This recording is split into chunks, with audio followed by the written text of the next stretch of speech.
Beaucoup d'entre vous vont recevoir en cadeau une radio transistor ou un baladeur. Pour les jeunes et même les autres, ils pourront se brancher sur 106.3 en FM. C'est la fréquence de Superloustic, une nouvelle station qui émet sur toute la région parisienne depuis Bagnolet. Elle est parrainée par le groupe Bill Baxter. Ces programmes sont faits par les enfants et pour les enfants essentiellement, mais les adultes peuvent s'y associer bien sûr. C'est une première européenne. Le reportage de Myriam Figureau et de Patrick Fleuimont. Fini le temps des apathiques, voici celui des Superloustics. Joe, le petit héros de Radio Days, inconditionnel du Vengeur masqué, n'aurait pu rêver mieux. Une radio entièrement pour les enfants, les loustics, de 4 à 12 ans, qui arrose depuis jeudi Paris et la région parisienne, tous les jours de 13h à 19h et le mercredi toute la journée. Mais au fait, Superloustic, c'est qui ?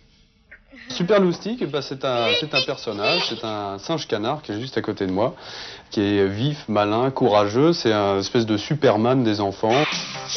Alors, dans les programmes de Superloustic, ça c'est le choix des enfants.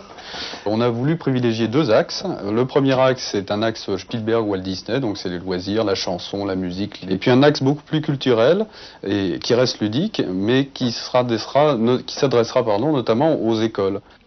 Des programmes supervisés par un conseil de création composé de la FEN, de l'IRCAM et de parents qui proposent et surveillent. Les loustics participent à la programmation musicale et à l'élaboration de reportages et de jingles.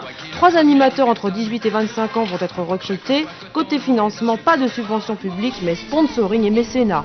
Superloustic, ça va être aussi, d'ici 2 ans, environ 10 stations en France, même plus si on peut d'ailleurs, qui seront dans les plus grandes villes de France. Début des émissions en direct le lundi 16 janvier, une belle histoire qui commence en forme de joli conte de Noël.